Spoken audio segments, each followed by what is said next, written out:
Halo Sinekrip, balik lagi sama gue Rashid Hari yang di sini akan membicarakan film yang kayaknya nggak akan berlebihan ya kalau gue sebut sebagai film tergoblok tahun ini. Tapi goblok di sini bukan secara negatif, goblok in a positive way kalau itu ada. Tapi emang kayak gitu, ini film tolol banget. Tapi semakin tolol filmnya semakin bagus karena dia adalah sebuah film parodi, yaitu yang berjudul The Naked Gun yang udah tayang di bioskop dari hari Rabu kemarin. Ini bukan remake ya, bukan reboot juga, ya mungkin soft reboot sih, tapi status utamanya, status resminya adalah legacy sequel yang kayak lagi ngetrend sekarang kan. Dia legacy sequel dari film ketiganya Naked Gun ya, yang judulnya juga tai banget lah itu, The Naked Gun 3/3. Yang kedua juga sama sih, The Naked Gun 2,5. Itu emang franchise yang khas dengan judul-judul nyeleneh dia. Dan kalau lu pengen nonton yang klasik dulu sebelum nonton yang baru, lu bisa cek di Netflix ya. Walaupun nggak harus nonton sih, lu akan tetap bisa ngerti selama lu tahu oh karakternya The Naked Gun yang asli itu siapa. Lu akan tetap bisa menikmati film ini. Karena itu tadi, ini film parodi. Ini bukan film yang cerdas, yang jelimet. Ini film tolol. Jadi siapapun bisa nonton film ini tanpa harus tahu sedikit pun soal film yang asli. Nah kalau ngomongin film parodi nih ya, banyak yang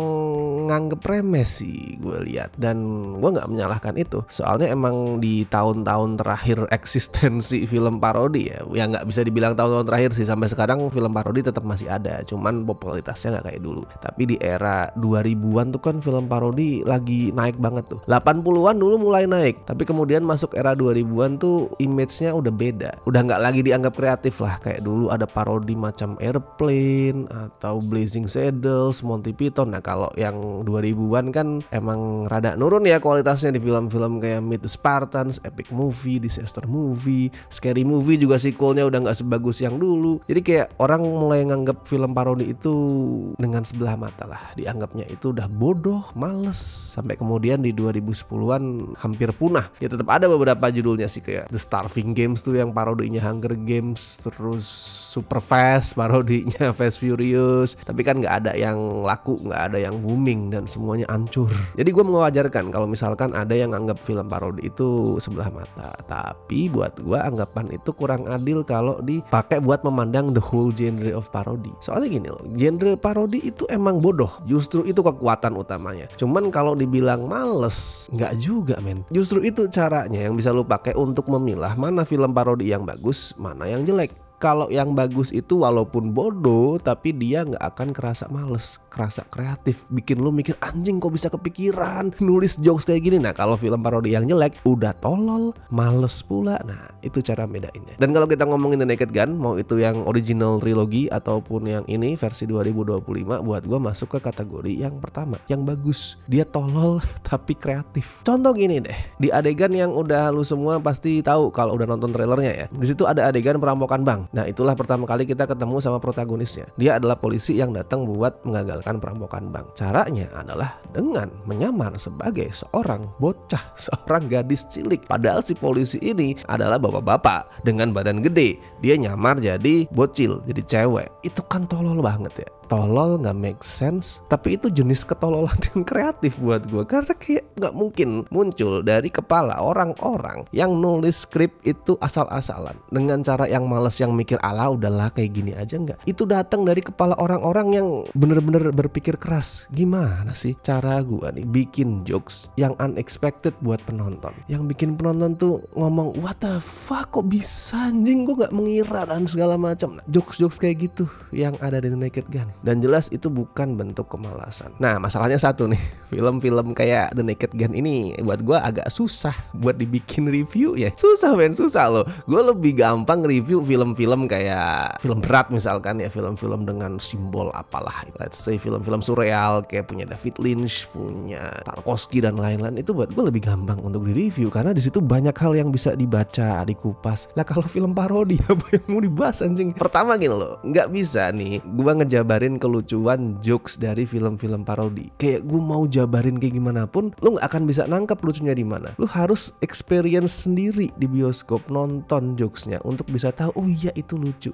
Gak bisa gue jabarin. Kalau alur drama kan bisa ya, gue bilang misalkan ini film punya simbol ABCD atau sangat-sangat menyentuh karena ada adegan karakter utamanya apa sih ketabrak kapal gitu, mati gitu. Lu bisa merasakan kesedihan itu dari ceritanya. Tapi jokes kan gak bisa men. Jokes justru bakalan kehilangan kelucuannya kalau dijelasin. Itu pertama yang bikin film-film parodi kayak Naked Gun ini susah buat di review. Dan yang kedua adalah karena dia gak ngikutin pakem filmis sinematik apapun, termasuk di ceritanya. Gak bisa gue bilang ini ceritanya jelek karena gak make sense. Justru itu, film parodi kan emang gak make sense. Dia gak ngikutin pakem apapun. Jadi emang agak pusing ini nge-review film-film macam gini nih. Cuman yang bisa gue bilang nih ya, kalau ngomongin alur nih, film-film parodi kayak The Naked Gun ini bisa ngebawa alur yang sebenarnya tuh generik banget, klise banget, jadi sesuatu yang lebih menarik karena dia selengean, karena dia pakai format semau gua. Jadi cerita yang sebenarnya ini udah biasa kita lihat, udah klise banget, jadi kerasa lebih fresh. Dan di sini protagonisnya itu namanya adalah Frank Drebin Jr. yang diperanin Liam Neeson. Ya ini anaknya dari Frank Drebin Senior ya, yang dulu diperanin sama Leslie Nielsen di trilogi film aslinya. Dan di sini Frank Drebin Jr. itu pengen ngikutin jejak bapaknya, tapi dia nggak pengen dianggap sebatas meniru. Dan gue juga tahu kalau itu adalah pergulatan hati orang-orang yang bikin film ini. Mereka di satu sisi pengen bikin sesuatu yang fresh, yang beda, yang sangat modern. Tapi di sisi lain mereka juga pengen ngasih tribute ke film aslinya. Tapi gimana nih gue bikin film yang ngasih tribute ke film asli tanpa dicap, wah lu cuman niru-niru doang nih, lu cuman melakukan pengulangan doang nih. Nah di situ emang tricky sih. Dan buat gue The Naked Gun berhasil ngelakuin itu. Jadi di sini ada dua kasus yang lagi diusut sama Frank Drebin Jr. Yang pertama adalah perampokan bank dan yang kedua adalah kecelakaan mobil elektrik. Dan penyelidikan si Frank Drebin Jr. ini bikin dia ketemu sama Richard Kane, seorang sosok terkenal lah di bidang teknologi sekaligus orang yang ngebikin mobil elektrik tadi. Tapi mobil elektriknya nggak dikasih nama Tesla, walaupun kelihatan banget kalau di sini sebenarnya karakternya Richard Kane ini pengen nyindir Elon Musk, mobil elektriknya pengen nyentil soal Tesla, tapi disamarkan lah. Dan nantinya saudara dari si korban kecelakaan tadi yang namanya adalah Bette Davenport yang diperanin Pamela Anderson itu ikut melakukan penyelidikannya sendiri. Klise kan kalau lu lihat ceritanya, udah kayak film-film police procedural biasa. Ada tech bro yang jahat gitu, yang menyimpan skema untuk menghancurkan atau menguasai dunia dengan cara memanfaatkan teknologi dia. Terus si polisi itu berusaha memecahkan kasus itu, ngungkap identitas si tech bro itu sebenarnya kalau dia itu jahat, dan ada seorang cewek yang ngebantu. Klise sebenarnya. Cuman ya itu tadi, karena ini film parodi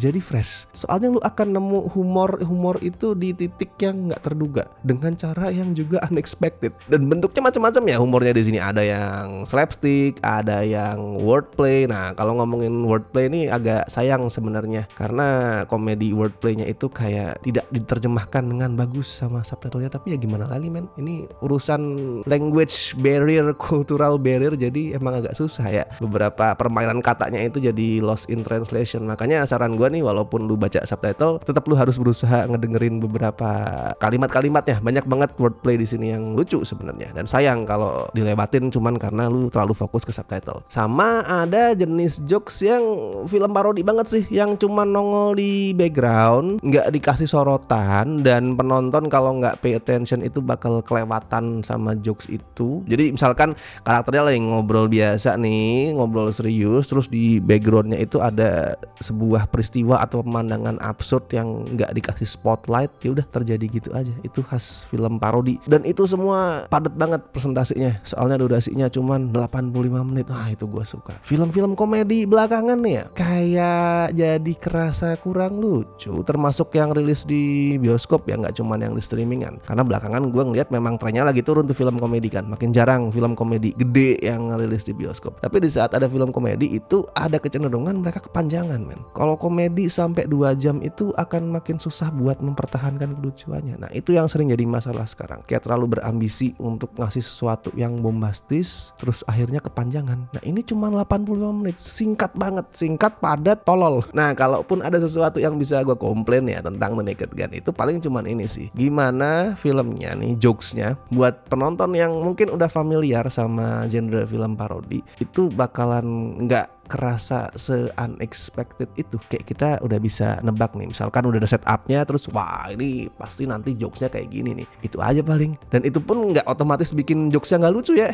tetap bisa kerasa lucu kan, karena presentasinya tuh bagus. Apalagi aktor-aktornya juga mainnya total. Di sini Liam Neeson anjing banget lah, dia bener-bener penerus sejatinya Leslie Nielsen. Di luar namanya yang memang mirip dan inisialnya yang sama-sama LN ya, mereka kan sebenarnya sama. Leslie Nielsen itu kalau sekarang buat orang sekarang mungkin taunya wah memang dia tuh aktor komedi, emang dia itu terkenal di film-film parodi tuh, Naked Gun, terus apalagi sih Scary Movie. Cuman aslinya pada saat dia masih agak-agak muda tuh, Leslie Nielsen kan aktor serius. Dia tuh aktor film-film drama, film-film romcom, beberapa dulu ada sci-fi juga era 50-an. Baru kemudian dia jadi aktor parodi itu sejak Airplane. Liam Neeson sama, dia Taken bro. Dia orang yang main di Taken dan seintimidatif itu, seserem itu. Dan di sini dia bisa nge-twist citra dia yang menyeramkan di Taken itu jadi sosok yang lucu. Soalnya di sini kan komedinya ya kayak The Naked Gun yang dulu juga ya, pakai gaya-gaya deadpan. Deadpan itu adalah pada saat yang menghantarkan komedi itu mukanya flat aja, seolah-olah kayak omongan konyol atau tingkah laku tolol yang dia lakuin itu hal-hal yang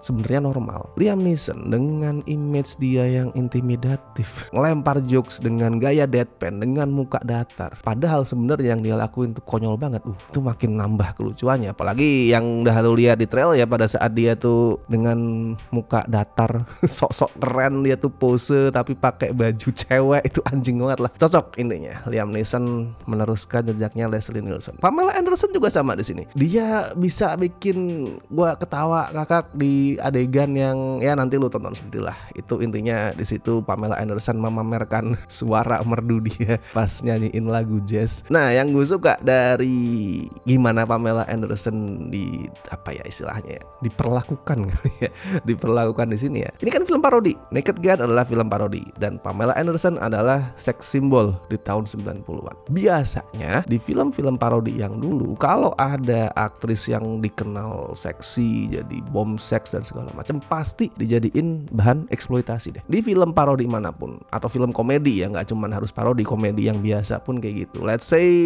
Warkop era 90-an lah kan kayak gitu. Di sini enggak, man. Dan gue surprise ngelihat itu. Dan itu adalah sesuatu yang patut diapresiasi. Pamela Anderson nggak cuman di kayak dieksploitasi, sosoknya seksi dan lain-lain, nggak. Dia juga dikasih kesempatan untuk ngasih lihat skill komedi dia. Dan buat gue itu udah cukup lah untuk ngebantah anggapan beberapa orang yang sering ngeluh kan, kayak ngomong zaman sekarang itu udah nggak bisa bikin film komedi yang lucu, orang-orangnya terlalu sensitif, udah terlalu woke, nggak bisa explore. Well, gue setuju kalau dibilang orang-orang sekarang agak terlalu sensitif, tapi anggapan bahwa ini udah terlalu woke dan segala macam, nggak bisa bikin komedi lucu, dibantah sama film ini. Naked Gun tuh kayak gini, dia berkali-kali kayak jalan di pinggir jurang tuh, udah bikin gue mikir wah ini mau ngelempar jokes seksis nih kayaknya nih. Jalan di pinggir jurang tapi kayak in last second dia lompat, nggak jadi ngelempar joke seksis itu. Cuman bukan berarti dia nggak liar, dia nggak nakal, dia tetap ngasih space kok buat humor-humor yang agak-agak nakal, yang dalam tanda kutip mesum in a positive way ya. Kayak nanti ada lah scene yang buat gue tuh paling lucu itu pada saat Liam Neeson, Pamela Anderson itu ngelakuin dalam tanda kutip aktivitas mencurigakan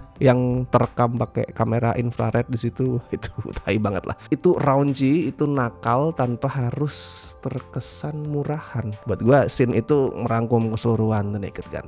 Tolol tapi kreatif. Jadi silakanlah ditonton, apalagi buat orang-orang yang kangen sama film-film parodi ya. Udah lama banget film parodi itu tidak dapat spotlight, nggak tayang di bioskop, itu udah lama banget. Ya semenjak era-era 2000-an akhir yang tadi gue bilang ya, itu film-filmnya hancur semua, disaster movie, superhero movie, vampire sucks, apapun itu. Setelah itu kan udah nggak ada film parodi. Ada sih tapi nggak yang booming. Nah jadi silakan buat yang kangen ini ditonton. Oh skor lupa anjing. Kalau skor untuk The Naked Gun ya gue kasih 7 dari 10 lah. Ini mungkin masih belum kayak Airplane ya. Airplane buat gue masih film parodi paling lucu, paling goblok, paling kreatif sepanjang masa. Silakan ditonton. Dan buat yang nonton, bagiin review kalian di kolom komentar atau di skorefilm.com, bisa juga bagiin ulasan dan skor kalian di sana. Silakan. And thank you so much buat teman-teman yang masih setia join membership Cinecrip, terutama beliau-beliau berikut ini dari tier Bestie, La Familia. Thank you so much. Oke, dan gue Rashid Hari. Sampai ketemu di review berikutnya. Thank you.